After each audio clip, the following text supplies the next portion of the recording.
여러분 안녕하십니까?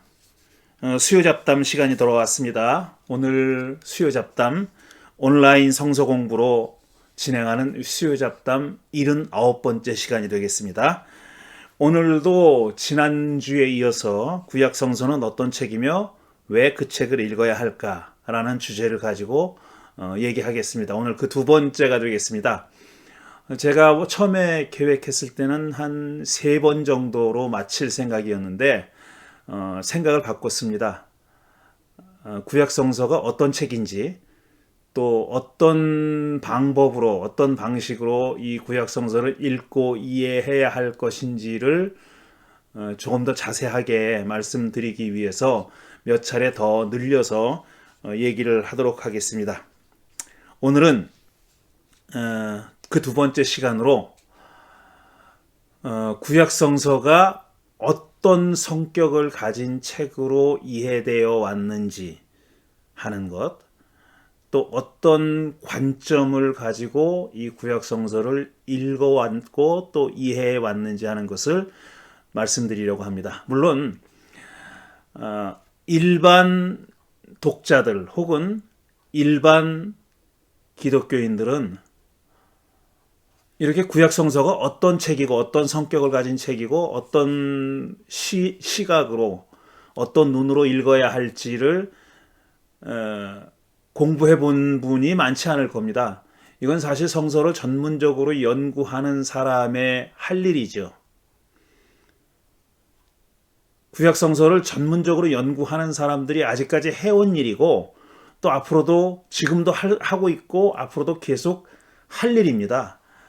구약성서를 연구하는 학자들이 지금도 많다는 사실에 어떤 분들은 좀 놀라기도 할 거예요. 뭐 이렇게 연구할 내용이 많이 있나? 그렇게 생각할 수 있는데 그건 그렇지 않습니다. 여전히 구약성서를 연구하는 사람들이 많이 있습니다. 전 세계적으로 많은 구약성서를 연구하는 학자들이 있고 또 우리 그리스도교 안에서뿐 아니라 유대교에도 구약성서를 연구하는 사람들이 자기네 성경이죠. 자기네 성경을 연구하는 사람들이 무척 많이 있습니다. 그리고 또 유대교인도 아니고 기독교인도 아니면서 이 구약성서를 하나의 역사적인 문서로 아니면 종교학적인 문서로 종교학적 가치를 생각하고 연구하는 사람들도 또한 존재합니다. 그런 사람들이 이곳저곳에서 많은 학회를 열어서 자기들의 연구 결과를 발표하고 또 여러분이 생각하는 것보다 훨씬 많은 학술적인 저널들이 있습니다. 학술 잡지들이 있는데 그 잡지에 논문을 싣고 발표하고 하는 거죠. 그런 그 권위 있는 잡지에 구약성서를 전문적으로 다루는 권위 있는 잡지에 자기 논문을 싣는 게 쉬운 일이 아닙니다. 그 편집위원회에 아주 엄격한 심사를 거쳐서 채택이 되고 게재하기로 하는데 만약에 올해 이제 냈어요. 논문을 심사해 달라고 제출했잖아요. 그럼 채택이 됐어요. 그럼 뭐 이번 가을오나 뭐 내년 초에 이렇게 나오는 게 아닙니다. 몇 년 기다려야 돼요. 그 정도로 수많은 사람들이 논문을 제출하고 있고 발표하려고 하고 있고 그 발표되기를 원하는 그 논문의 양이 그 논문을 게재할 수 있는 잡지의 수보다 훨씬 많기 때문에 상당히 기다려야 된다 하는 겁니다. 그 내면 다 되는 게 아니고 뭐 채택됐다고 해서 금방 발표할 수 있는 게 아닙니다. 그 정도로 그렇게 구약성서를 연구하는 사람들이 많이 있습니다. 제가 지금 오늘도 계속해서 오늘뿐 아니라 앞으로 몇 차례 걸쳐서 말씀드리려고 하는 내용은 그렇게 구약성서를 전문적으로 연구한 사람들이 발표한 내용들을 제가 좀 평이한 말로 설명드리려고 하는 겁니다. 왜냐하면 구약성서가 어떤 성격을 가진 책인지 하는 것을 사실은 이 책이 이렇게 쉬운 책이 아니기 때문에 그냥 읽으면 다 이해되는 평범한 소설이나 이런 책이 아니에요. 제가 소설을 비하하려고 하는 건 아닙니다. 소설도 아주 깊이 연구하는 사람들이 있고 또 그렇게 해야 하지만 그게 쉬운 책이 아니다라는 겁니다. 읽으면 바로 이해되는 책이 아니고 굉장히 오래전 책이기도 하고 또 우리와 다른 문화권에서 형성된 책이기도 하지만 그 내용 자체가 그렇게 쉬운 내용이 아니기 때문에 전문적으로 연구하는 사람이 필요하고 그 사람들이 연구한 결과를 우리가 도움을 받아야 되는 겁니다. 그래서 구약성서가 어떤 책이고 어떻게 읽어야 할지 하는 것은 그 구약성서를 전문적으로 연구한 사람들의 연구 결과를 우리가 이용하는 겁니다. 제가 그걸 이용하기 위해서 소개하려는 것이고요. 그런 취지를 이해해 주셨으면 좋겠습니다. 자, 그럼 짧게 지난주에 말씀드린 내용을 한번 되새김질 해보겠습니다. 지난주에는 구약성서가 어떤 책이냐 하는 그 내용을 가지고 아주 단답식으로 한 대여섯 가지로 말씀을 드렸죠. 첫째로 구약성서는 일단 한 권의 책이다 라고 얘기했고요. 근데 한 권의 책이지만 또 그 안에 39권의 별도의 책들, 별도의 문서들이 모여있는 하나의 모음집이다, 컬렉션이다 그랬어요. 어떤 사람은 컬렉션이라고 부르고 또 어떤 사람은 라이브러리라고도 부릅니다. 도서관이라고 불러요. 다양한 서로 다른 성격의 39권의 문서가 모여있는 그런 모음집이고요.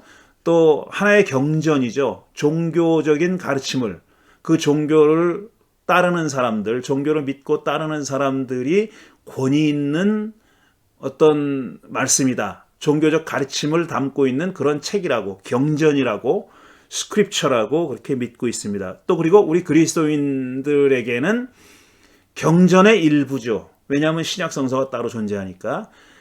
구약성서와 신약성서가 합쳐져서 그리스도계의 경전입니다. 한 권의 경전인데 내용상 따지고 보면은 두 권의 경전이라는 거죠. 구약과 신약의 두 권의 경전이니까 경전 중에 일부라고 말할 수 있는 거고요. 그 다음에 또 많은 사람들은 그 유대교인이나 기독교인이 아니더라도 성서는, 구약성서는 인류의 고전이다, 클래식이다 라고 그렇게 생각하고 있습니다. 그리고 내용을 보면 또 이스라엘이라는 한 종족의 역사를 담고 있는 그런 책입니다. 물론 이스라엘의 역사만 있지는 않지만 주로 이스라엘의 역사를 담고 있는 그런 책이죠. 틀린 말은 아닙니다.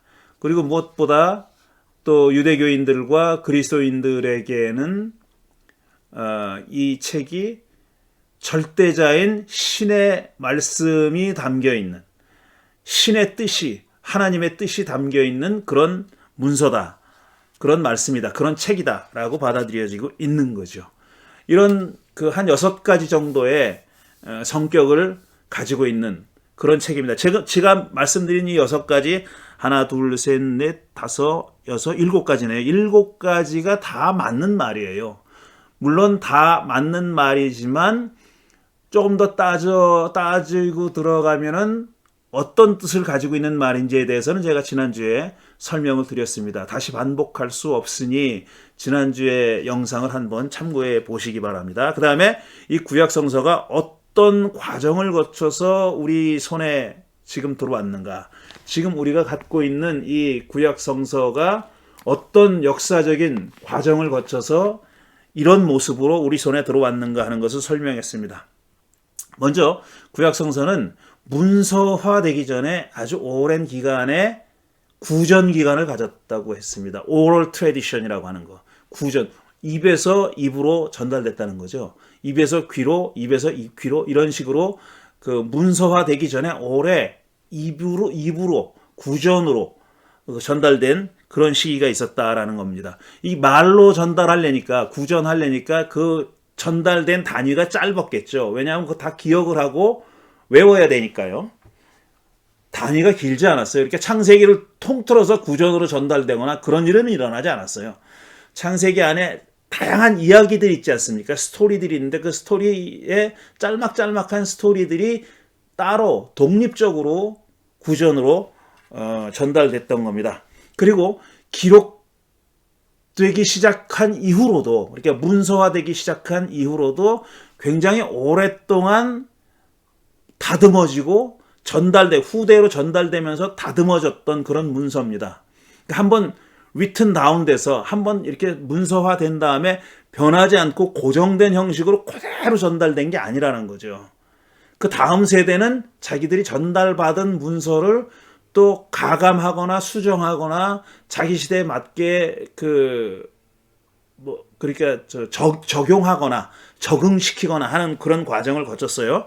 그래서 오랜 기간 동안에 걸쳐서 기록된 책이라는 거고, 그러다 보니까 이제 짧은 단위에서 이야기들이 점점 더 길어지게 됐습니다. 문서화되면은 훨씬 더 그 정확하게 전달할 수가 있잖아요. 구전보다. 그러니까 단위가 점점 커졌죠. 긴 이야기가 된 겁니다. 그렇게 돼서 한 권의 책들이 만들어졌고, 그것이 나중에 모아져서 39권의 우리가 지금 가지고 있는 구약의 컬렉션이 됐다라는 겁니다. 그런데 이렇게 다양하게 전해졌던 문서들이 약간 좀 지금 와서는 다른 이론도 있지만, 기원 후 90년경에 얌니아라는 곳에서 그 당시에 저명한 권위 있는 랍비들이 모여서 우리 경전으로 이제 39권 이외에 다른 문서들도 많이 있었는데 추려서 39권만 경전으로 확립했다라는 겁니다. 그러니까 유대교의 경전이었던 겁니다. 그러니까 39권이라는 그 권수는 유대교의 경전인데 그리스도교는 그대로 그걸 이어받았죠.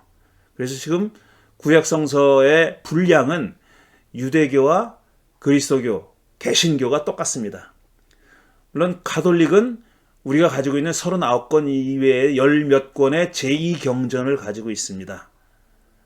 그건 좀 차이가 있지만 어쨌든 우리 지금 개신교는 구약성서의 분량이, 책 권수나 분량이 유대교와 똑같다라는 거고, 그게 기원 후 90년경 얌니아에서 확정됐다라고 말씀드렸습니다. 그러니 이 구약성서의 각 책은 다 역사적 성격을 가지고 있다고 말씀드렸죠. 그 역사적 성격이라는 건 뭐냐 하면은 1차적으로 구약성서의 각 책들과 책의 내용과 그 메시지는 그 시대 사람들에게 전달된 메시지입니다. 그 시대 사람들 들으라고 전달한 메시지예요.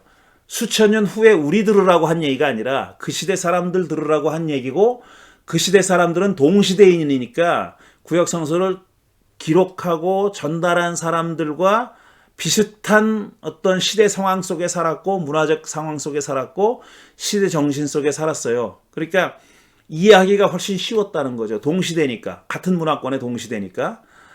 1차적으로 그들에게 전달된 메시지라는 걸 우리가 염두에 두고 읽어야 됩니다. 직접적으로 이게 나에게 전달된 문서가 아니라는 겁니다. 따라서 그 문화적인 차이와 시대적인 차이를 메울 수 있는 그런 해석 방법이 필요한 겁니다.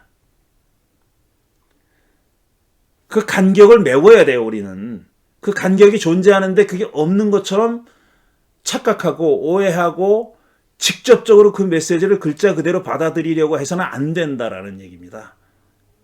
그 차이 간격을 이해하고 그 간격이 이 메시지를 우리가 어떻게 재해석하고 재적용할 수 있느냐 하는 방법을 찾아내야 된다는 겁니다. 그런 얘기를 드렸고요. 그 다음에 문서로서, 책으로서의 구약성서라는 것이 어떤 과정을 거쳐서 우리 손에 왔는지를 말씀드렸어요. 그게 이제 소위 사본들 얘기를 했습니다. 다양한 사본들이 있어요. 근데 지금 우리가 갖고 있는 구약성서의 기반이 되는 사본은 알레포 사본하고 레닌그라드 사본이라는 겁니다. 그리고 그 사본들은 다 마소라 학파라는 사람들이 세워놓은 그 전통에 따른, 그렇게 액센트를 붙이고 모음을 붙이고 했던 그들의, 그 다음에 풋노트를 달았던, 마소라라고 하는, 우리로 말하면 일종의 풋노트 같은 겁니다. 아파라투스라는 거죠. 그걸 달아놓은 사람들의 사본이 기반이 된 겁니다. 그게 알레포 레닌그라드 사본을 기반으로 해가지고, 기초로 해가지고, 그게 다 완벽한 사본이 아니거든요. 그러니까 그 전후에, 그 주로 전에 발견된 사본 가운데서 더 원문에 가까울 것이라고 여겨지는 부분들은 수정을 해가지고 편집된 성경입니다. 지금 우리가 갖고 있는 이 구약 성경, 표준 세번역, 세번역, 그 다음에 가톨릭 성경, 이런 성경들은 죄다 BHS라고 하는 비블리아 헤브라이카 스투트가르네시아라고 하는 그 편집된 히브리 원본 구약 성경을 번역한 겁니다. 그리고 그 다음 판본을 지금 준비 중에 있다는 말씀을 드렸습니다. 여기까지 지난주에 우리가 살펴본 내용이고요. 자, 그럼 오늘은 지금 앞에서 말씀드린 대로 구약 성서를 연구하는 전문적인 연구자들이, 학자들이 그동안 구약 성서를 어떤 성격을 가진 책이라고 이해했고, 또 어떤 시각을 가지고, 어떤 해석 방법을 가지고, 툴을 가지고, 어떤 도구, 수단, 해석하는 도구를 가지고 이 구약 성서를 읽고 해석해 왔는지 하는 것을 말씀드리겠습니다. 그걸 알아야 합니다. 우리가 구약 성서를 읽으려면 그걸 알아야 돼요. 안 그러면은 구약 성서 가운데 내 마음에 드는 부분만, 나한테 맞는 부분만, 내가 읽고 싶어 하는 부분만 그렇게 받아들일 가능성이 매우 농후하죠. 구약 성서를 구약 성서가 전체적으로 어떤 성격을 가지고 있는 책인지 하는 것을 알아야 된다는 말씀입니다. 자, 그러면은 그걸 하나하나 따져보겠습니다. 첫 번째로 구약 성서라는 책 또는 거기 담겨 있는 문자들이, 그러니까 문자들이 곧 직접적인 하나님의 말씀은 아니라는데 지금 합의가 이루어져 있습니다. 이 합의는 상당히 오래전에 이루어진 합의입니다. 그러니까 글자로서의, 책으로서의 구약 성경은 equal to 하나님의 말씀. 그건 하나님의 말씀과 동격이다. 똑같은 거다. 똑같다. 이렇게 이해하지는 않는다는 얘기예요. 그렇게 생각하지 않습니다. 그렇게 생각하는 구약 성서 학자들은 없다고 말씀드려도 과언이 아니에요. 그런 사람은 없습니다. 1.1획도 틀림없는 하나님의 말씀이다. 이거 여러분이 많이 들으셨죠? 저도 그런 말씀을 많이 듣고 그 얘기를 많이 듣고 자랐습니다. 1.1획도 틀림이 없는 하나님의 말씀이다. 성경은 1.1획도 틀림없는 하나님의 말씀이다. 라는 말은 그건 팩트가 아니에요. 사실이 아니에요. 그건 신앙적인 어떤 고백이라고 해도 틀린 고백일 뿐 아니라 그거는 사실도 아닙니다. 사실이 아니에요. 그걸 깨닫게 된 그 긴 역사가 있습니다. 성서를 연구한 사람들이 그런 깨달음에 이르기까지 상당히 긴 기간 동안에 사실은 뭐라고 했다? 투쟁을 해온 역사라고도 볼 수 있어요. 성서를 전문적으로 연구한 사람들과 그 다음에 교회 권력하고는 또 등치되지 않았어요.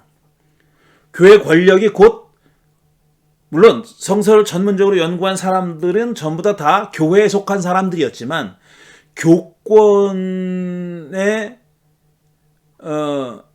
처음에는 교권과 일체였었죠. 중세시대나 뭐 이럴 때는 교권과 일체였었죠. 그러다가 근대로 넘어오면서 교권과는 별도로, 그러니까 교권을 따르지 않고 교회 권력에 순종하고 추종하지 않고 성서를 있는 그대로 읽고 연구해 보고 싶은 사람들이 생겨났습니다. 그들이 성서를 읽어보니까 문제들이 발견된 겁니다. 많은 문제들이 발견됐고 그들이 어떤 주장을 하기 시작했냐면 이게 책으로서의 성서, 글자로서의 성서, 그게 직접적으로 하나님의 말씀이다라고 믿기는 어려운 그런 내용들이 발견된 거죠. 그걸 알게 된 거죠. 그래서 직접적으로 둘이 성서는 곧 하나님의 말씀과 같다라는 이 등식의 의문을 제기한 사람들이 생겨난 겁니다. 초창기에는 그들이 교회 권력의 탄압을 받았죠. 스피노자 같은 사람이 그런 사람입니다. 스피노자는 모세의 저작서를 부인했어요. 모세오경은 모세가 쓴 게 아니다라고 얘기했지 않습니까? 그 때문에 그 유대인이었던 스피노자가 결국은 유대교에서 출교당하고 아주 어렵게 살 수밖에 없었죠. 그런 과정이 있었던 겁니다. 그 시대의 그러니까 성서가 곧 하나님의 말씀은 아니다. 직접적으로 하나님의 말씀은 아니다라는 것을 말하기 시작했던 그 사람들이 근거로 내세웠던 것이 뭐냐면 성서 안에 다양한 모순들이 있는 겁니다. 서로 다른 얘기들이 있는 거예요. 서로 다른 얘기들이. 예를 들면 모세오경은 다 모세가 썼다고 했잖아요. 1.1획도 다 모세가 안 쓴 대목이 없어요. 그게 이제 모세오경이라는 말의 의미입니다. 그렇게 믿었어요. 근데 모세가 죽고 나서 얘기도 있잖아요. 모세가 죽고 나서 얘기는 뭐 어떻게 썼냐? 모세가 어떻게 쓰냐? 죽고 나서 어떻게 쓰냐 그랬죠. 그랬더니 그 전까지만 해도 이렇게 조금 그 이성적인 눈으로 성서를 읽고 이해하려는 노력이 기울여지기 이전에는 하나님이 영감을 줘가지고 모세가 죽은 다음에 일어난 일도 모세에게 알려줬다 이렇게 억지를 썼습니다. 이해하기 어려운, 동의하기 어려운 그런 주장을 했었죠. 그러다가 왜 그래야 되느냐 말이야. 꼭 그래야 될 이유는 없지 않느냐. 그 모세가 안 쓴 부분도 있다 그러면 되지. 왜 그걸 굳이 전통적인 주장을 굽히지 않으려고 모세 창세기 1장부터 신명기 마지막 장 마지막 절까지 모세가 썼다고 주장할 이유가 뭐가 있느냐 하는 거죠. 그게 처음 시작된 거고요. 잘 읽어보니까 앞뒤가 안 맞는 구절들이 많은 거예요. 여기는 이렇게 얘기했는데 저기는 또 달리 얘기하는, 똑같은 사건, 똑같은 인물에 대해서 달리 얘기하는, 또 상반되게 얘기하는 대목들이 많이 발견된 겁니다. 그래서 이거 이렇게 모순이 있고 양립할 수 없는 다양한 주장들이 공존하고 있는 이 책을 글자 그대로 하나님의 말씀이다 라고 믿기가 어려워진 겁니다. 그렇게 된 거죠. 서로 양립할 수 없는 많은 모순들이 존재한다는 점을 확인한 다음에 이제 묻기 시작한 겁니다. 그럼 성서가, 구약 성서가 하나님의 말씀이라는 말은 뭘 뜻하나? 무슨 뜻으로 우리가 그렇게 얘기해야 되고 무슨 뜻으로 그렇게 믿어야 하는가 하는 질문을 하기 시작한 겁니다. 물론 이 시기에 그 이후에도 지금까지도 이런 점들 때문에 성서가 무슨 하나님의 말씀이야? 아니야 라고 주장하는 사람들이 많이 있습니다. 저는 뭐 이제 페이스북 같은 거를 많이 보는데 그런데 보면 이제 기독교에 대해서 반대하는 분들이 있잖아요. 반기독교적인 성향을 가지고 있는 분들이 올리는 글을 보면은 이제 성경이 말도 안 된다는 거죠. 말도 안 된다. 이치에 맞지도 않고 그렇게 폭력적이고 배타적이고 뭐 온갖 얘기를 다 해요. 그렇기 때문에 성서가 하나님의 말씀이라는 거는 정말 말도 안 되는 얘기다라고 주장하는 사람들이 있습니다. 그 시대에도 그런 사람이 있었어요. 그래서 그 사람들은 사실상 교회를 박차고 나간 겁니다. 그리스도인이 되기를 포기한 거죠. 그런 사람들 많이 있습니다. 여전히 지금도 있고요. 또 그런 사람 중에 하나가 뭐 기독교를 박차고 나갔다는 뜻이 아니라 성경이 하나님의 말씀이라는 건 정말 넌센스다. 말도 안 되는 그런 주장이고 기독교에서 말하는 주장하는 내용들이 넌센스가 얼마나 많으냐라는 것을 강조하는 사람이 리처드 다킨스라는 사람이 쓴 소위 그 God Delusion이라는 것, 만들어진 신이라는 책이죠. 그 책에 읽어보면은 이런 내용들이 이 시대 사람들이 고민하고 그 시대 사람들이 붙잡고 씨름했던 그런 모순점들, 양립할 수 없는 점들에 대해서 서술해 놓고 있어요. 근데 그 책을 이제 다킨스는 서술하면서 뭐 굉장히 새로운 얘기를 하는 것처럼 그렇게 얘기하는데 수백 년 묵은 문제들입니다. 그거는. 그리고 더킨스가 이해하는 성경, 그거는 지금은 이제 성서를 조금 아는 사람이거나 전문적으로 연구하는 사람들은 그렇게 읽지 않는 수백 년 된 오래전에나 읽었던 그런 방법들, 그러니까 성서를 글자 그대로 역사적 사실이라고 믿었던 시대의 사람들과 똑같은 독서법을 하고 있는 거예요. 지금 사실은 성서를 전문적으로 연구하는 사람들 간에는 그런 점들은 다 극복되고 난 다음입니다. 자, 그래서 이제 합의가 이루어졌어요. 구약성서라는 책이, 문서가, 글자가 직접적으로 하나님의 말씀은 아니다라는 그런 합의가 이루어졌습니다. 그럼 어떤 의미에서 구약성경을 하나님의 말씀으로 읽어야 할까, 또 믿어야 할까라는 질문이 나오죠. 첫 번째 해결책을 내놓은 사람들이 뭐냐 하면은 그 과정을 좀 더 설명드린 다음에 얘기하는 게 좋겠습니다. 자, 오랫동안 구약성서라는 책 또는 문자가 곧 하나님에 의해 영감됐다는 말은 인스파이어 됐다는 말은 여러 가지 의미를 담고 있어요. 사람마다 달리 이해하고 있는데 딕테이션에서부터 어떤 소위 유기적 영감설이라고 해가지고 어떤 그 글자나 이렇게 딕테이션은 뭐냐면은 하나님이 위에서 불러줬단 말이야. 하늘에서 하나님이 불러준 얘기를 성경을 기록한 사람이 밑에서 듣고 그대로 따라 적었다. 이게 딕테이션입니다. 받아쓰기. 그게 하나님의 영감, 인스피레이션이라는 말의 의미다라고 그렇게 이해한 사람들이 있었어요. 지금도 있죠. 그런 사람들이 지금도 있지만 오래전에는 다 그런 사람들이었습니다. 그렇게 이해했던 사람들인데 그게 말이 안 되니까. 그렇다면 왜 이렇게 모순이 많고 서로 양립할 수 없는 부분이 많겠습니까? 틀림없는 하나님이 신적인 어떤 인스피레이션, 영감을 주었다면은 이런 내용이 있을 수가 없죠. 서로 삼았지 않는 내용이 있어서는 안 되잖아요. 그러니까 그런 딕테이션 이론이 받아들여지지 않게 된 게 그게 거부된, 배척된 지는 상당히 오래됐고 그러다 보니까 그럼 어떤 방식으로 영감을 줬느냐에 대한 다양한 사람들의 다양한 주장이 나오는 겁니다. 어떤 아주 기본적인 메시지만 주어졌다라든지 아니면 하나님이 사람의 지성을 이용해서 우리 인간이 지성을 발휘해서 하나님의 그 뜻임을 이해하고 깨닫게 만들어 주셨다라는 방식까지 다양한 방식으로 소위 인스피레이션, 영감이라는 것을 이해하게 됐는데 처음에는 딕테이션 했다라고 그렇게 이해해 왔다는 겁니다. 그러다가 지금 말씀드린 대로 다양한 모순과 양립할 수 없는 차이점들이 발견되자 계몽주의 시대 이후로는 이성 또는 합리성이라는 기준에 의거해 가지고 성서의 내용을 비판하는 경향들이 생겨났죠. 그게 이제 교권이 약화되는 그 경향과 맞물려 있는 겁니다. 교권이 약화되고 세속 권력이 점점 더 득세하게 되면서 사람들이 교회 권력으로부터 자유로워지고 학문의 연구도 자유로워졌고 그러니까 성서의 내용을 이제는 어느 정도 비판할 수 있게 된 겁니다. 드러내놓고 비판할 수 있게 된 거. 이건 말이 안 된다. 이건 앞뒤가 안 맞는다. 논리적으로 말이 안 된다. 이거하고는 서로 삼았지 않는다 말이야. 이런 주장을 하게 됐죠. 근데 그런 주장을 하게 된 게 바탕이 뭐냐면 우리 인간의 합리성이라는 거예요. 논리성, 합리성, 이성주의의 시대였지 않습니까?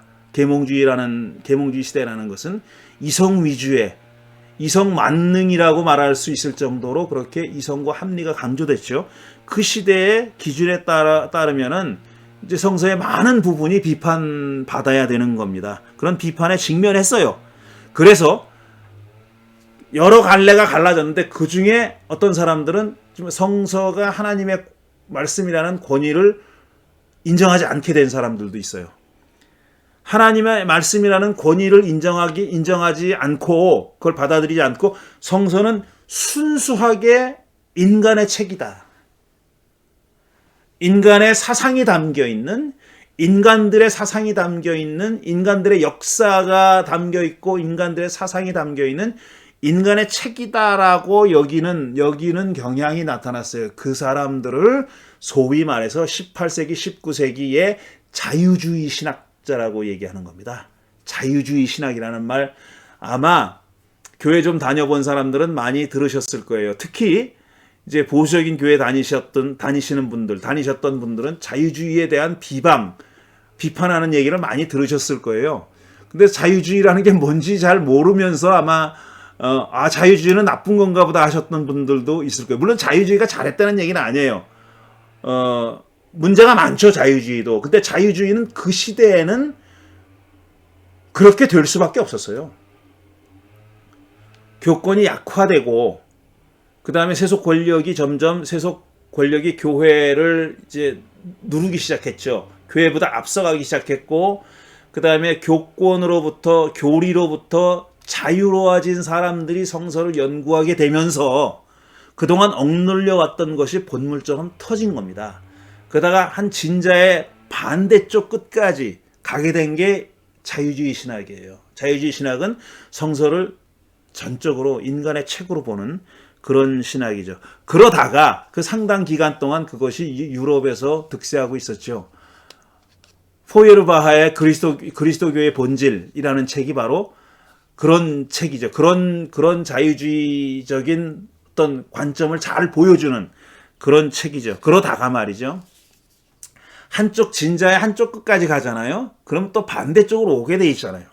이렇게 자꾸 왔다 갔다 시계추처럼 왔다 갔다 하잖아요. 보수에서 자유주의 쪽으로 진보로 보수로 왔다 갔다 이렇게 하는데 그 자유주의의 극단으로 갔다가 이제 다시 반대 방향으로 돌아오는 그런 흐름이 생겼는데 그 결정적인 계기는 뭐냐면 양차 대전입니다. 유럽에서 있었던 제1차, 2차 세계대전이에요. 근데 그 자유주의라는 것은 인간의 지성에 대한 무한정 신뢰, 인간의 이성과 지성에 대한, 인간의 능력에 대한 무조건적인 신뢰에 바탕을 둔 거거든요. 우리 인간은 뭐든지 할 수 있다는 거예요. 뭐든지 올바르게 할 수 있다라는 생각이에요. 우리 인간이 정의를 구현할 수 있고 올바름을 이룰 수 있고 그 바탕은 뭐냐면 우리 인간의 이성, 합리성 이런 것 때문에 우리가 바른 길을 우리 스스로의 힘으로 갈 수 있다 이렇게 믿었는데 1차, 2차 대전이 끝나고 나서 보니까 그런 인간의 이성과 합리성에 대해서 아주 심각하게 의심하지 않을 수가 없어요. 그런 광란이었거든요. 이성, 합리, 거기서 찾아볼 수 없는 거예요. 인간이 인간을 그렇게 몰살하는 그런 비극을 저지른 거죠. 그건 인류의 비극입니다. 인류사의 비극이죠. 인간 역사에 있어서 가장 커다란 몰상식이고 몰이성이고 아주 뭐라 그래야 되나 폭력이고 그런 전쟁이었단 말이죠. 수많은 사람들이 그렇게 죽어갔고 군인이 아니라 양민들이 민간인들이 죽어갔잖아요. 그때 신학의 세계에서도 신학계에서도 반성이 일어난 거예요. 자유주의적인 그 인간에 대한 절대적인 신뢰의 의문을 표하면서 등장한 것이 소위 신정통주의 신학이라는 겁니다. 그 대표자가 바로 칼 바르트라는 사람이고요. 이건 하나님과 인간 사이에는 건널 수 없는 간격이 있다는 겁니다. 인간이 완전하다고 믿었잖아요. 자유주의는. 그러다가 그 믿음이 깨졌어요. 그리고 하나님을 절대 타자로 인식하게 됐고 초월자로 인식하게 됐고 하나님의 말씀은 인간의 이성을 압도한다고 생각했고 인간의 이성과는 별도의 별개의 것이다 라는 그런 신학, 그런 인식, 그게 바로 칼 바르트가 내세웠던 신학이고 그 결정판이 로마서 주석이죠. 로마서 강해라는 책이었죠. 칼 바르트의 말씀의 신학을 영향을 받아서 이제 성경은 하나님의 말씀으로서의 성경은 그건 인간의 책이 아닐 뿐더러 이건 인간으로서는 그걸 다 이해할 수 없는 신비한 절대적인 다른 차원의 하나님의 메시지다 라는 주장을 강하게 하게 된 거죠. 그게 2차 대전 후에 상당 기간 동안에 유럽과 미국의 북미주의 신학계를 완전히 장악하고 있었습니다. 그러다가 한 1960년대에 들어와 가지고 그런 신정통주의 신학에 대한 또 한쪽 극단으로 또 갔잖아요, 진자가. 그러니까 그 균형을 잡으려는 노력이 다시 일어나는 겁니다. 그래서 신정통주의 신학에 대한 또 신정통주의적인 성경 이해와 구약성서 해석에 대한 반발이 생겨난 거죠. 그게 지금 현재의 상황입니다. 현재 21세기까지 이르른 지금까지의 상황이 그런 겁니다. 그 다음에 특별히 성서학과 교의학, 그러니까 교리학, 뭐 조직신학 이렇게 뭘 불러줬고 어떤 그것의 구분이 일어났던 역사를 좀 살펴볼 필요가 있는데요. 뭐 간단하게 말씀드리겠습니다. 1787년에 J.P. 가블러라는 사람이 독일 사람입니다. J.P. 가블러라는 사람이 알트도르프 대학이라는 대학의 교수로 취임하면서 강연을 한 내용이 있어요. 그 내용은 뭐냐면은 성서학과 교리학, 교리학입니다. 기독교 교리에 관한 연구, 학문, 그걸 교리학이라고 하는데 성서학과 교리학은 구별되어야 된다라는 주제로 강연을 했습니다. 근데 성서학의 시초가 교리학과 구별되는 성서학의 시초가 바로 여기에 있다라고 사람들은 다 그렇게 공감하고 있죠. 근데 이 가블러라는 사람이 그 취임 강연에서 한 내용이 이겁니다. 성서학은 아직까지는 교리학의 어떤 보조학문이었다는 거예요. 교리학적인 주장을 뒷받침하기 위해서 성서를 끌어들일 때 그 일을 했던 학문이 성서학이었다는 거예요. 그래서 사실상 성서학은 독립적인 기독교의 한 학문 분야가 아니었다는 겁니다. 교리학의 보조학문, 보조수단이었죠. 교리학이 성서의 기초를 두고 있다고 하지만 사실상 들어가 보면은 성서의 기반이 박약한 주장들도 많이 있거든요. 교리학의 주장에 있어서. 교리학이 내세우는 주장에 성서적 근거가 박약한 그런 주장들도 많이 있어요. 왜냐하면 성서 시대와는 상당히 동떨어진, 훨씬 후대에 만들어진 그런 교리학적인 주장에는 성서와 별 관련이 없는 그런 주장도 많이 있었단 말이죠. 그런데 성서학은 그동안 뭘 했느냐 하면은 억지라고 말해도 과언이 아닐 정도의 그 교리학적 주장을 뒷받침하기 위해서 성서 귀절들을 끌어왔고 교리학적 주장에 맞게 성서의 메시지를 왜곡했다는 거예요. 그렇게 해왔다는 것을 이 가블러는 지적하면서 성서학의 과제가 뭐냐, 성서학의 할 일이 뭐냐 하면은 제가 적어놨죠. 성서를 그것이 작성된 시대의 역사적인 상황을 고려해서 성서의 문서와 메시지를 그 시대의 사람에게 주어진 메시지로 이해하는 것. 그것이 성서학의 과제다 하는 거예요.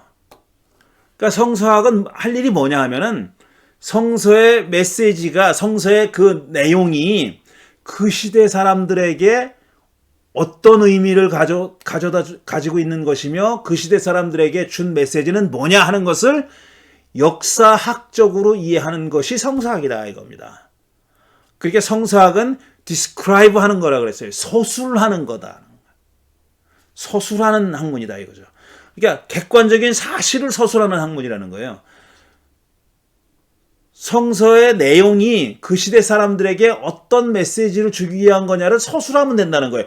우리는 지금 해석하는 입장에서는 우리한테 하는 말로 들을 게 아니라 그들에게 어떤 말이었는지, 어떤 내용이었는지, 어떤 메시지였는지 하는 것을 이해하면 된다라는 겁니다. 그게 성서의 과제고, 교리학은 뭐냐 하면은 그런 성서의 메시지가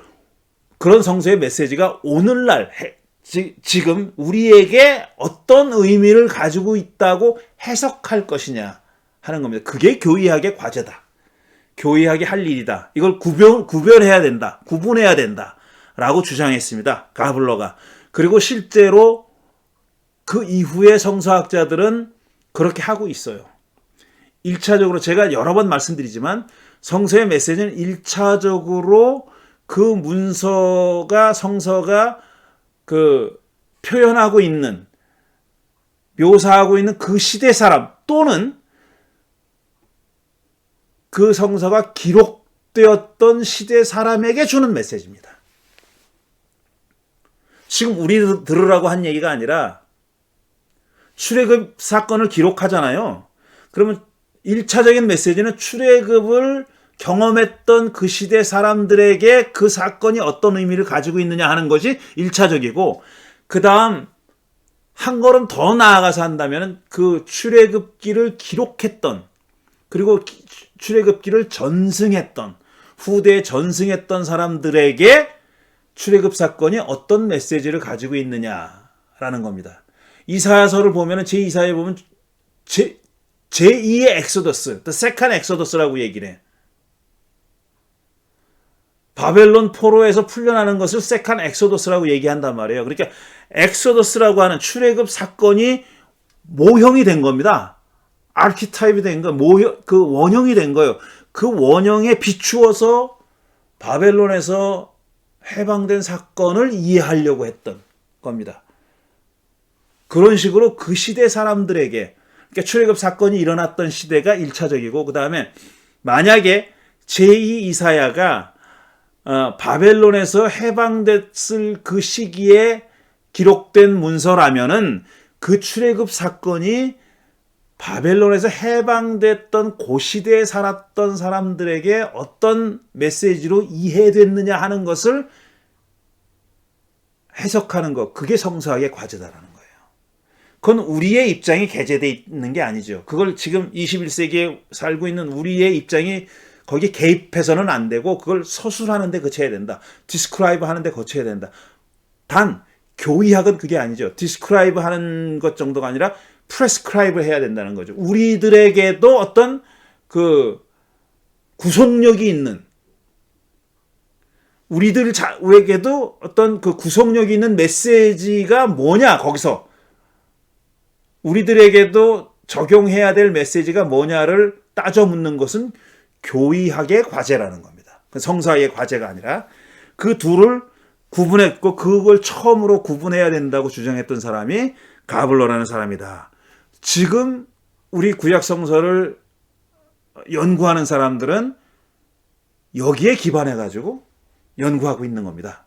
지금 이 가블로로부터 시작된 그 성서학과 교의학의 구분, 그걸 존중하면서 구약 성서를 연구하고 있는 그런 거다라는 거죠. 자, 그러면은 이제 본격적으로 시간은 많이 갔지만, 지금 구약 성서 요 근래라면 20세기, 21세기를 얘기하는 거예요. 요 근래에 구약을 전문적으로 연구하는 사람들이 구약을 어떤 성격을 가진 책이라고 이해했고, 어떻게 그걸 읽고 해석해 왔는지 하는 것을 몇 가지로 아주 크게 나눠서 말씀을 드리겠습니다. 첫째로 뭐냐면은,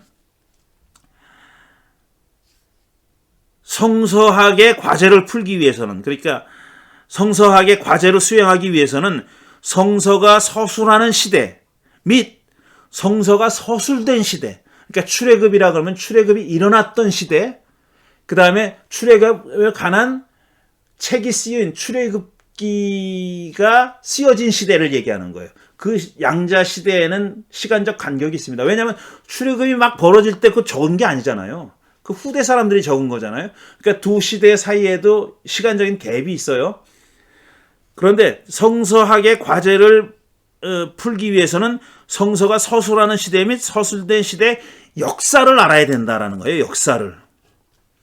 그러니까 출애굽이 기원전 한 1200년경에 벌어졌다고 추측하는데, 그렇다면 지금부터 3200년 전에 그때 그 자리에서는 어떤 일이 일어났느냐 하는 것을 우리가 알아야 된다는 겁니다. 역사를 알아야 된다는 거예요. 그 과거에 벌어졌던 일, 역사적 사건, 그걸 알아야 된다라는데 합의를 이루었어요. 그래서 구약학자들이 역사를 알기 위해서 일종의 역사학자의 일을 한 겁니다. 역사학자의 일이라는 건 뭡니까? 역사적 사료를 끌어모아야 되잖아요. 사료를 끌어모으고, 그 다음에 그 사료를 어떻게 해석할 것인지 하는 것을, 방법론을 세워서 그 역사를 해석해내는 것이 역사학자들이 하는 일이잖아요.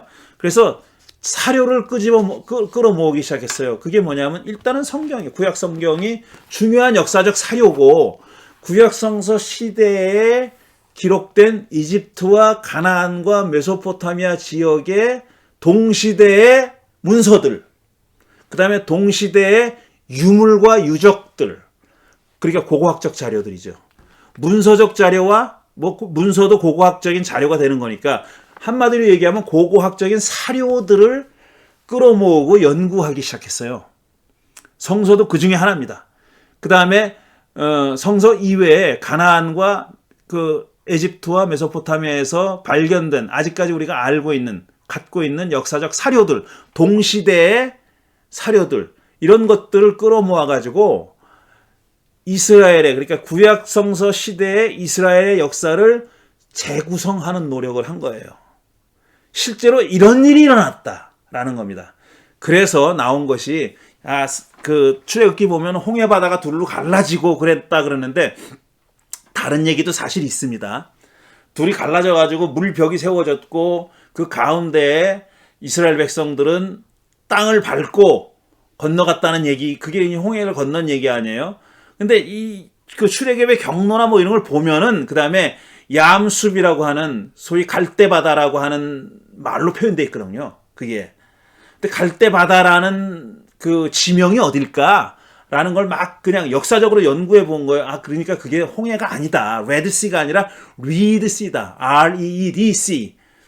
R-E-D가 아니라 레드시가 아니라 리드시다. 갈대바다일 것이다. 이런 식으로 벌어졌음직한 사건을 재구성하는 그런 일들을 한 겁니다. 그 시대를 알아야 된다라고 생각한 거죠. 그 왜 그랬냐 하면은, 성서라는 이 책이 곧 직접적으로 하나님의 말씀은 아니니까, 그건 아니니까, 그럼 어디에 하나님의 뜻이 드러났을까? 하나님의 말씀이라는 게 입에서 나온 말씀뿐 아니라 하나님의 의도, 플랜, 인텐션, 아니면 하나님의 뜻, 하나님의 의도, 이런 것을 우리가 찾아내야 되는 거 아니에요? 그걸 알아야 되는 거 아니에요?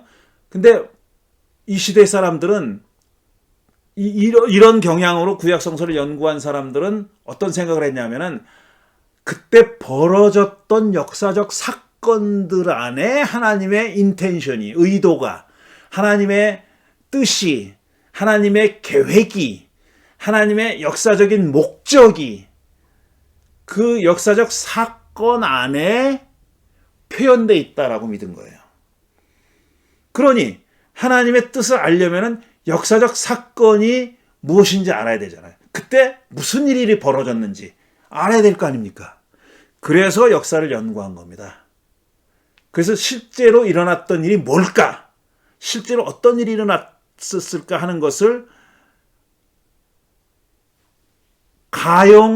사용 가능한 역사적 사료를 근거로 해가지고 리컨스트럭션, 재구성하려고 했던 겁니다. 이게 윌리엄 박스웰 올브라이트 같은 사람들이 다 한 일이에요. 그 한 시대를 풍미했던 20세기 초반에 풍미했던 성서학자들, 고고학자들이 한 일이 그겁니다. 그러니까 그 시대의 고고학자들은 그 사람의 그 고고학적인 연구의 목적이 뭐냐면 성서의 서술이 일리가 있다는 것을 입증하고 싶어 했던 거예요. 성서의 서술이 맞다, 이게. 가능하면 맞다는 것을 보여주려고 상당히 사실 지나친 해석도 많이 했습니다. 어떤 발견된 그런 유적들 가지고 해석을 할 때 굉장히 억지스러운 해석도 많이 했던 거예요. 그러니까 역사를 알아야 되고 그 자료를 통해서 그 역사를 재구성하려고 했어요. 그걸 무진 애를 썼어요. 수십 년 동안 애를 썼습니다. 그랬는데 그들이 내린 결론은 뭐냐 하면은 암만 그렇게 해도 정확하게 역사적인 그때 무슨 일이 벌어졌는지 역사적으로 재구성할 수가 없는 거예요. 왜냐하면 사료가 너무나도 넉넉지가 않고 그 다음에 그 사료를 해석하는 눈이 너무나도 다양한 겁니다. 그래서 합의가 이루어지지 않는 거예요. 그래서 역사를 재구성하기 어렵다라고 막다른 골목에 봉착했다고 여겨졌던 때가 있었습니다. 그게 20세기 한 중반쯤에 그런 일이 벌어졌어요. 그래서 그 무언의 합의 같은 것이 이루어진 겁니다. 이 역사를 재구성한다는, 이스라엘의 역사를 재구성한다는 것이 무망한 일이구나. 그 불가능한 일이구나라는 그런 그 암묵적인 합의가 이루어졌을 때쯤 혜성같이 등장한 구약학자가 있었습니다. 그 사람이 바로 20세기에 가장 지대한 영향을 미쳤다고 말들 하는 게르하르트 폰 라트라는 사람이에요. 게르하르트 폰 라트라고 하는 이 독일 학자가 어떤 주장을 했냐면은, 자, 역사를 재구성하는 게 불가능하다라고 암묵적인 합의가 이루어졌다 그랬잖아요. 그러니까 구약 성서를 그 전에는 다 역사적인 문서라고 본 겁니다. 히스토리컬 다큐멘트라고. 이거 사료라고 본 거예요. 사료. 그러니까 이 책에 근거해가지고 역사적 사건을 재구성할 가능성이 있다. 그렇게 할 수 있다라고 생각한 건데, 폰라트는 그렇게 생각하지 않았어요. 폰라트는 뭐라고 생각했냐면, 우리가 구약 성서를 통해서 재구성할 수 있는 건 뭐냐면은, 이스라엘 백성들이 그런 역사적인 사건을 맞닥뜨리고서 경험하면서 그들이 하나님께 대해서 고백한 역사적인 신앙 고백, 히스토리컬 크레도, 히스토리컬 크리드, 신앙 고백을 우리가 구약 성서를 통해서 재구성하고, 그 신앙 고백의 전승의 역사를, 그 신앙 고백이 후대로 내려오면서 어떤 식으로 다시 재고백되고 수정되고 이랬던, 자기의 상황에 맞게, 후대의 상황에 맞게 또 그걸 적응해서 새롭게 고백한, 리사이트한, 다시 재고백한 그 역사가 구약 성서를 통해서 우리가 알 수 있는 내용이다 이거죠. 그러니까 히스토리컬 팩트, 그 시대에 어떤 일이 일어났느냐 하는 것은 모르는데, 그 사람들이, 그 각 시대의 역사적인 경험을 한 사람들이 그 역사적 경험을 하나님이 하신 일이라고 하는, 그 일들이 하나님이 벌인 하나님의 역사라는 관점에서 그 사건을 어떻게 이해하고 어떻게 고백했느냐 하는 그 역사적인 고백, 역사적인 신앙 고백을 우리가 구약 성서에서 재구성할 수 있다라는 겁니다. 그리고 하나님의 뜻, 하나님의 계획, 하나님의 인텐션은 바로 그 고백문을 통해서, 우리가 신앙 고백의 내용을 통해서 우리가 파악할 수 있다라는 것이 폰라트의 주장입니다. 그러니까 역사를 통해서 하나님의 뜻을 파악할 수 있다는 거랑 다른 거예요, 이거는. 그러니까 역사적 사건을 재구성하는 일이 불가능하다라는 인식을 하면서 탈출구를 어디서 찾은 거냐면은, 역사적 사건을 경험했던 사람들이 고백한 신앙 고백에서 찾은 겁니다. 그 신앙 고백들이 있잖아요. 폰라트가 내세운, 폰라트는 구약 성서 안에 그런 이스라엘 사람들의 축약된 형태의 신앙 고백문들이 있다라고 얘기한 거예요. 그게 바로 대표적인 게 신명기 26장과 여호수아 24장에 나와 있는 신앙 고백문이라는 거예요. 이 사람은 그걸 신앙 고백문이라고, 역사적인 신앙 고백문이라고 그렇게 해석했어요. 히스토리컬 크리드라고, 히스토리컬 크레도라고 그렇게 이해했는데, 그건 뭐냐면 짤막한 신앙 고백, 자기 선조들의 역사를, 선조들이 걸어온 역사를 짤막한 내용에 담아서 고백을 했다는 겁니다. 그것도 다 언제 고백을 했냐면, 어떤 중요한 축제 때, 절기 때, 페스티벌 때 고백했다는 거예요. 그게 신명기 26장과 그 다음에 여호수아 24장인데 좀 길지만 읽어볼 만한 가치가 있습니다. 그래서 제가 좀 읽어보겠습니다.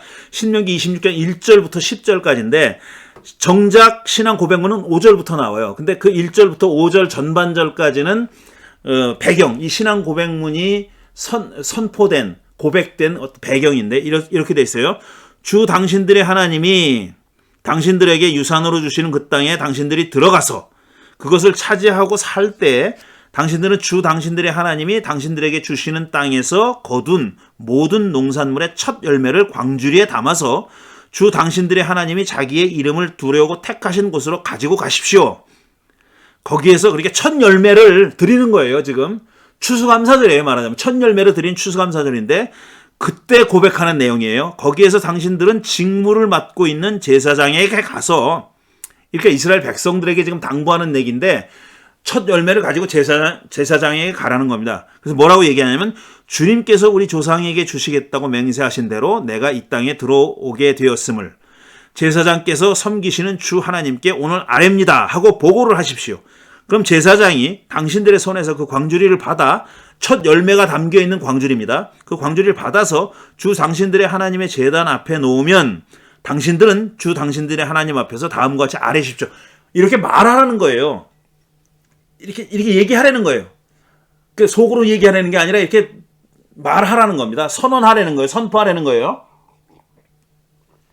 뭐라고 선포하냐면은 내 조상은 떠돌아 다니면서 사는 아람 사람으로서 몇 안 되는 사람을 거느리고 이집트로 내려가서 거기에서 몸붙여 살면서 거기에서 번성하여 크고 강대한 민족이 되었습니다. 그러자 이집트 사람이 우리를 학대하며 괴롭게 하며 우리에게 강제 노동을 시켰습니다. 그래서 우리가 우리 조상의 하나님께 살려달라고 부르짖었더니 주님께서 우리의 울부짖음을 들으시고 우리가 비참하게 사는 것과 고역에 시달리는 것과 억압에 질려 있는 것을 보시고 강한 손과 편팔과 큰 위험과 이적과 기사로 우리를 이집트에서 인도하여 내셨습니다. 주님께서 우리를 이곳으로 인도하셔서 이 땅 곧 젖과 꿀이 흐르는 땅을 우리에게 주셨습니다. 주님께서 내게 주신 땅의 첫 열매를 내가 여기에 가져왔습니다. 이렇게 10절 빼놓고는 그 앞절까지가 바로 신앙 고백문이라는 거예요. 이 신앙 고백문의 내용은 이거죠. 이집트 땅에서 노예로 살고 고생했는데 이제 해방시켜 주셔서 하나님께 울부짖었더니 우리 해방시켜 가지고 지금 이 땅에 와서 살게 하셨다라는 것이 신앙 고백문의 내용이다 이겁니다. 폰라트라고 하는 그 구약학자는 요게 신명기 26장 지금 읽은 그 대목이 바로 Short Historical Creed다. 그러니까 짧은 역사적인 신앙 고백문이다라고 그렇게 해석한 겁니다. 근데 이 신앙 고백문이요, 여기만 나오는 게 아니에요. 각 시내마다 약간 변형된 형태로 계속 나옵니다. 그 중에 하나가 바로 여호수아 24장 1절부터 13절이에요. 그러니까 시간적으로 봐서도 여호수아 24장은 지금 이 신명기 26장은 가나안 땅에 들어가서 첫 열매를 거두게 되면 그렇게 하라는 거잖아요. 아직 안 들어갔어요, 여기는. 그러니까 앞으로 이제 들어갈 텐데 너희가 거기 들어가서 경작을 해서 첫 열매를 거두면은 하나님 앞에 이렇게 들고 나와서 제사장이 갖다 주고 제사장이 야훼께 드릴 때 너희들은 이렇게 신앙 고백을 하라. 백성들은 이렇게 신앙 고백을 하라라는 거잖아요. 그런데 여호수아 24장은 뭐냐면 땅을 다 차지했어요. 가나안 땅에 들어갔습니다. 젖과 꿀이 흐르는 약속의 땅에 들어간 다음에 땅을 다 차지하고 분배도 다 끝났고 가나안 땅에 살고 있던 그 7 족속들을 다 몰아냈고 분배가 다 끝난 다음에 할 일이에요. 그 다음에 자, 요건 좀 더 긴데 요것도 좀 읽어볼 필요가 있습니다. 여호수아 24장 1절부터입니다. 여호수아가 이스라엘의 모든 지파를 세겜에 모이게 하였다. 그가 이스라엘의 장로들과 그 우두머리들과 재판관들과 공직자들을 불러내니 그들이 하나님 앞에 나와 섰다. 그때 여호수아가 온 백성에게 말하였다. 주 이스라엘의 하나님이 이렇게 말씀하셨습니다. 자, 여기부터 이제 이 신앙 고백문은 야훼 하나님이 말씀하신 형식으로 돼 있어요. 그러나 내용을 보면은 이스라엘 사람들이 겪었던 일이고 이스라엘 사람들이 이렇게 신앙 고백을 하라고 준 내용이다 이겁니다. 지금 from은 형식은 뭐냐면 야훼 하나님께서 이렇게 말씀하신 거로 되어 있지만 이스라엘 사람들이 고백해야 할 신앙의 내용이라는 겁니다. 폰라트에 따르면 그렇다는 얘기예요. 내용은 이거예요. 옛날에 아브라함과 나홀의 아비 데라를 비롯해서 아까 신명기에는 이걸 한마디로 퉁쳤어요. 내 조상은 떠돌아다니면서 사는 아람 사람이다. 이렇게 얘기했어요. 그런데 이건 그러니까 아브라함, 이삭, 야곱, 요셉 얘기죠. 그런데 이게 좀 자세하게 설명되어 있는 게 여호수아 24장입니다. 옛날에 아브라함과 나홀의 아비 데라를 비롯한 너희 조상은 유프라테스 강 건너에 살면서 다른 신들을 섬겼다.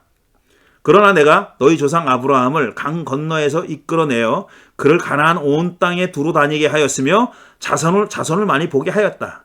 내가 그에게 이삭을 주었고 이삭에게는 야곱과 에서를 주었다. 에서가 형인데 야곱이 먼저 나옵니다.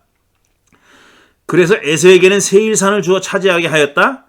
야곱과 그의 아들들이 이게 에돔의 조상이 됐다는 겁니다. 에돔 족속의 조상이 됐다는 얘기예요. 에서가. 그다음에 야곱과 그의 아들들이 이집트로 내려갔지만 내가 모세와 아론을 보내서 이집트에 재앙을 내려 그들을 치고 너희를 그곳에서 이끌어내었다. 노예 생활에 대한 얘기는 없어요. 하나님께 울부짖고 이런 얘기는 없어요. 여기는. 내가 그들에게 어떻게 하였는지는 너희가 이미 잘 알고 있다. 이집트에서 구출된 너희의 조상이 홍해에 다다랐을 때 이집트 사람들이 병거와 마병을 거느리고 홍해까지 너희 조상들을 추격하였다. 이제 홍해바다 갈라진 사건을 얘기합니다.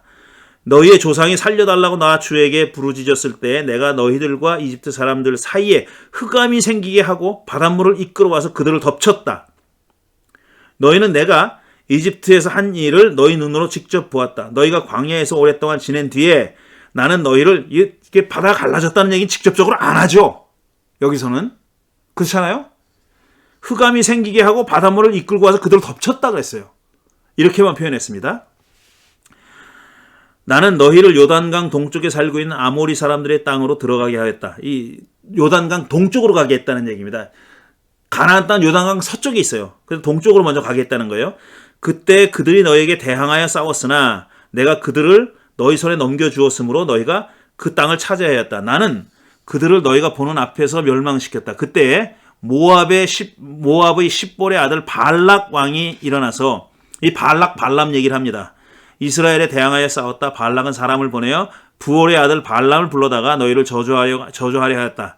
그러나 내가 발람의 말을 들어주지 않았으므로 발람이 오히려 너희를 축복하였고 나는 너희를 발락의 손에서 구출했다. 그 다음에 쭉 나옵니다. 제가 시간이 많이 갔으니까 다 읽지는 않겠어요. 이것도 폰라트 말에 의하면 일종의 짧은 히스토리컬 신앙 고백이라는 거예요. 역사적인 신앙 고백의 형식이라는 겁니다. 그러니까 다시 말씀드리지만 이스라엘의 역사를 재구성하는 것이 불가능하다는 것을 알게 됐고 재구성하려고 했던 사람들의 생각은 뭐였냐면은 글자로서의 성서가 직접적으로 하나님의 말씀이 아니니까 역사적으로 일어난 사건들 속에 하나님의 뜻이 표현되어 있다고 믿었고 그걸 알려면 역사적 사건은 재구성해야 된다라고 생각해서 노력을 했는데 그게 부족하다고 느꼈을 때 20세기 중반쯤에 폰라트라는 사람이 이런 주장을 한 겁니다.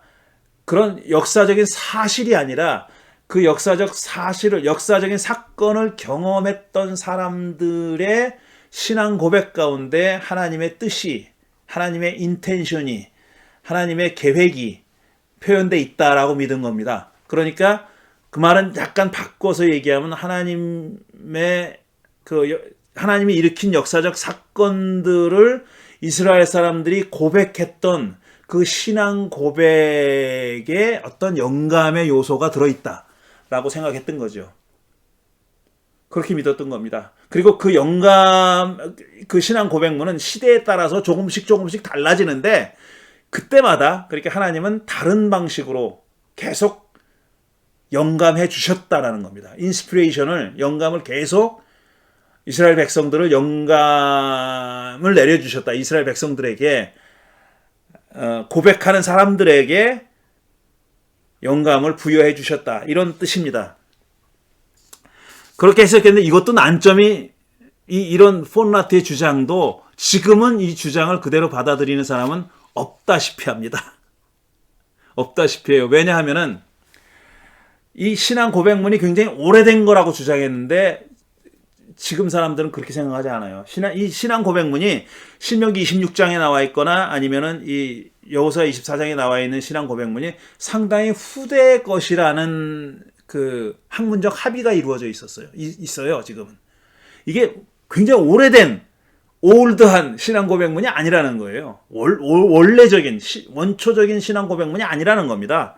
오히려 상당히 후대에 작성된 신앙 고백문이라고 얘기하면서 폰라트의 주장이 기반을 잃게 된 거죠. 그러니까 신앙 고백문 안에 어떤 하나님의 의도와 하나님의 뜻을 읽을 수 있다. 그 안에서 읽을 수 있다라는 주장도 이제 어렵게 된 겁니다. 그 다음에 이제 나와 있는 얘기가 뭐냐면은 이겁니다. 6번. 문서 배후에 있는 역사를 재구성하거나 고백된 역사를 이해하는 것이 구약성서를 올바로 이해하고 해석하는 것이란 흐름이 퇴조하고 지금 현재는 이렇습니다. 지금 현재까지 수십 년 전부터 지금 현재까지는 구약성서라는 문서, 텍스트 그 자체가 메시지를 전달하기 위해서 채택한 문학적인 구성과 특성, 그리고 문학적인 전략과 예술성 등에 초점을 맞춰서 읽고 이해하고 해석해야 한다는 경향이 등장했어요.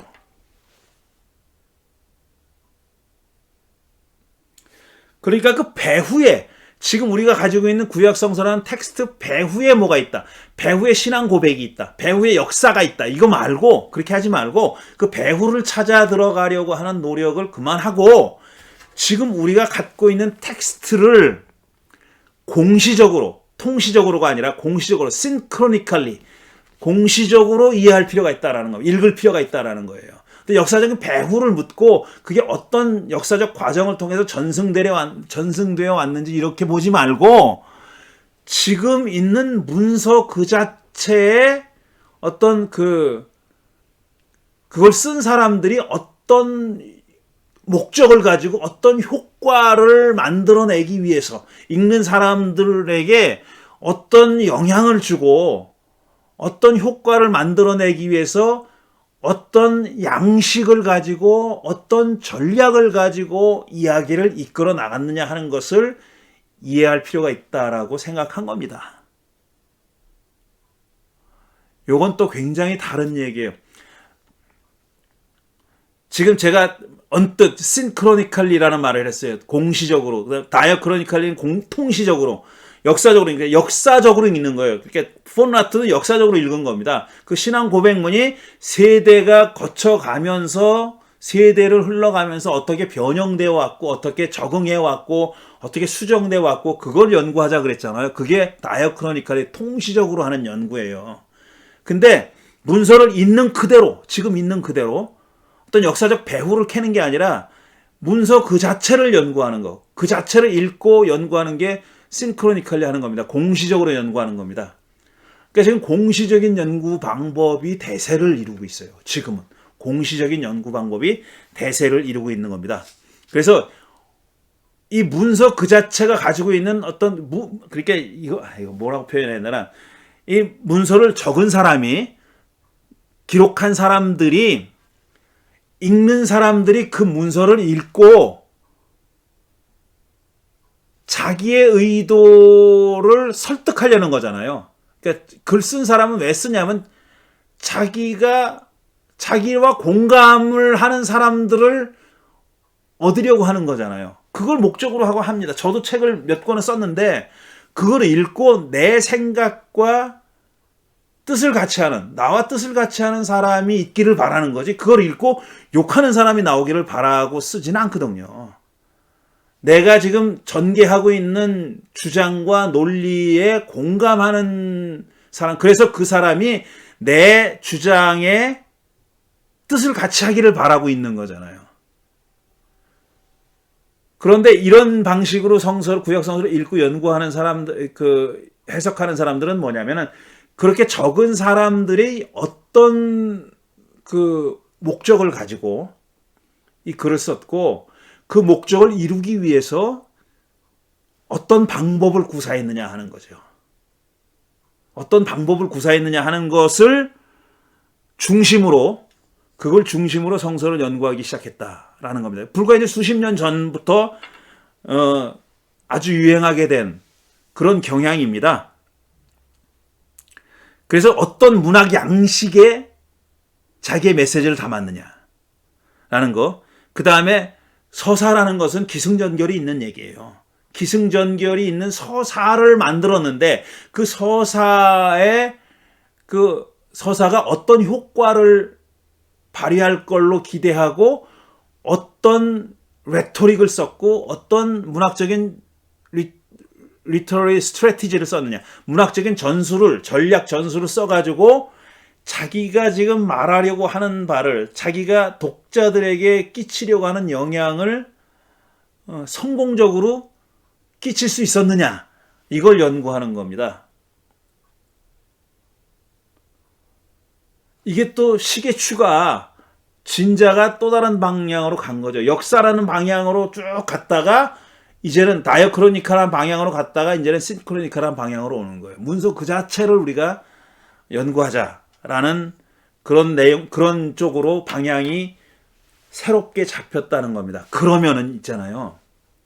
그러면은 도대체 이렇게 연구하는 사람들은 성서가 어떤 의미에서 하나님의 말씀이라고 보고 있는 걸까?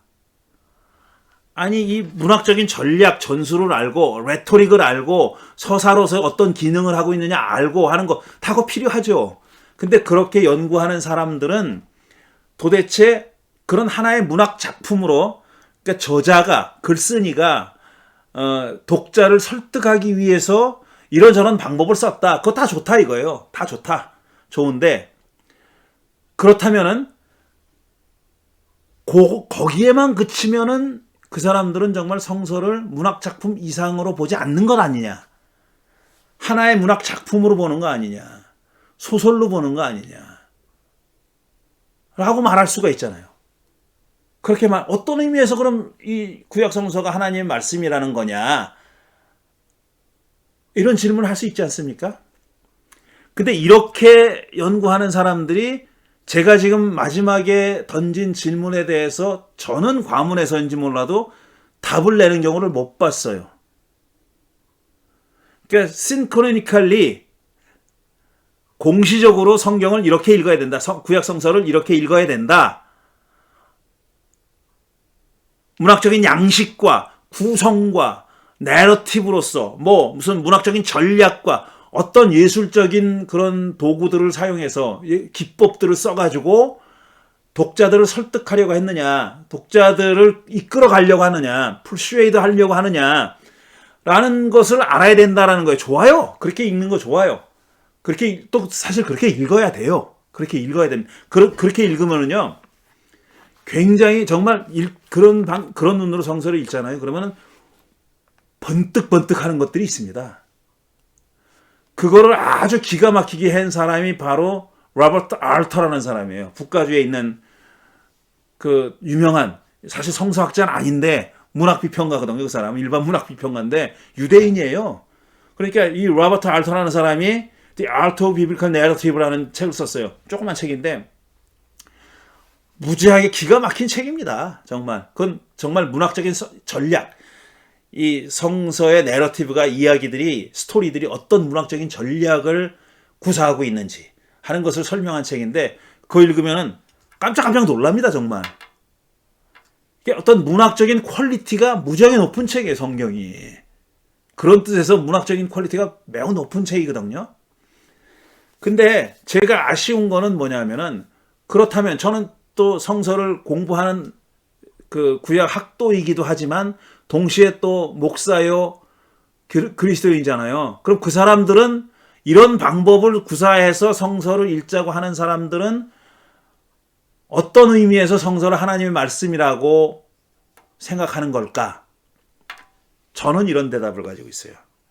그게 뭐냐면은 소위 독자 반응, 리더 리스판스라고 하는 거. 그러니까 뭐냐면 그 어떤 텍스트의 의미는, 텍스트의 미닝, 텍스트의 의미는 저자가 그 텍스트에 담고자 하는 뜻이 뭐였느냐 하는 데서 그치는 게 아니다라는 거예요. 그 텍스트가 가지고 있는 진정한 미닝은, 의미는 뭐냐면 독자가 그 텍스트를 어떤 눈으로 읽느냐 하는 것도 플러스 돼야 된다.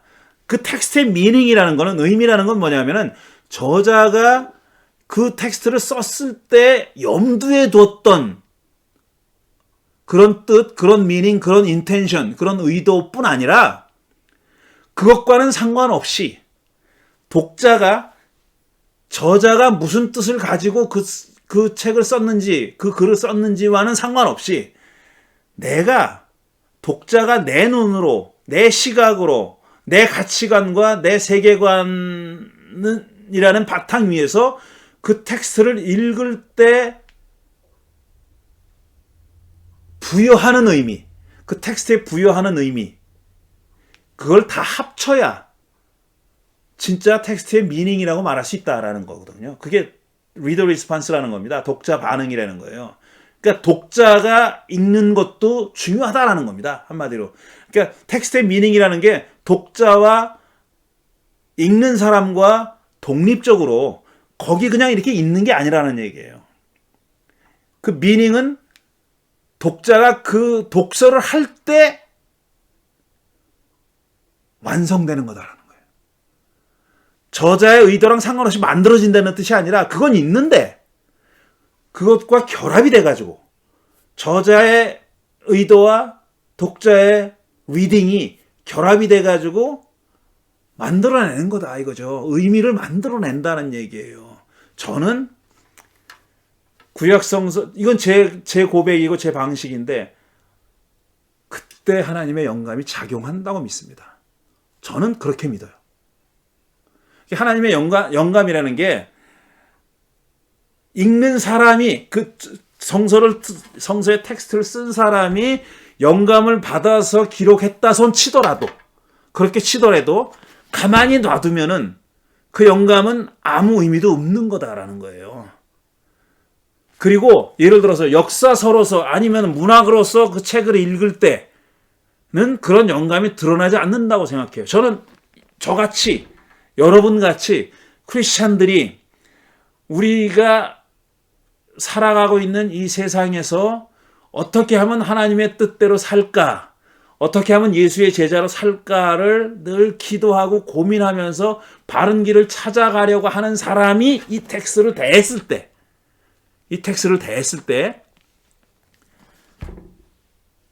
텍스트를 쓴 사람의 인스피레이션과 텍스트를 읽고 있는 나에게 부여된 인스피레이션이 만나서 사건이 벌어지는 거다.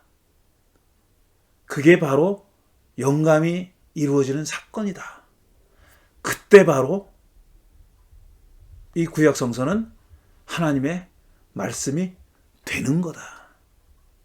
라고 저는 그렇게 믿습니다. 제가 성서를 읽으면서 그런 경험을 했던 것이 한두 번이 아니고요. 여러 번 그런 경험을 했어요. 그렇기 때문에 제가 말씀드리는 거예요. 영감이라는 것은 객관적으로 존재합니다. 객관적으로 존재하는데 그걸 가만 놔두면은 그냥 객관적으로 존재할 뿐이에요. 나랑 상관이 없어요. 나랑 연결될 때는 언제냐 하면은 바로 그럴 때예요. 그렇게 성서의 말씀을 통해서 영감과 영감이 맞부딪힐 때 그때 사건이 벌어지는 거다. 그때 비로소 내가 읽는 텍스트는 구약 성서의 텍스트는 하나님의 말씀이 되는 거다라는 그런 뜻입니다. 자, 마지막으로 이제 앞으로 할 얘기인데 구약 성서 안에 하나의 통일된 목소리, 메시지만 있는 게 아니라 다양한 목소리, 메시지가 공존한다는 얘기는 수십 차례 얘기했습니다. 서로 그게 어울리지 않을 때도 많다라는 얘기도 했고요. 자, 이게 딜레마입니다. 구약 성서가 하나님의 말씀이라면은 지금 이미 다 얘기했지만 이 딜레마를 어떻게 이해하고 어떻게 해석할 것인가 하는 것이 과제죠. 구약 성서를 이해하는 것뿐 아니라 구약 성서를 하나님의 말씀으로 받아들이는 데 있어서도 중요한 문제이고 해결해야 될 과제라는 것이 이제 공통된 인식인데 그런 인식을 우리가 가지고 구약 성서를 읽어야 되고 읽을 필요가 있다라는 말씀을 한 겁니다. 자, 오늘은 여기까지 할 텐데 오늘은 그러니까 구약 성서를 전문적으로 연구해온 사람들이 구약 성서를 어떤 성격을 가지고 있는 책이라고 이해했고 그 다음에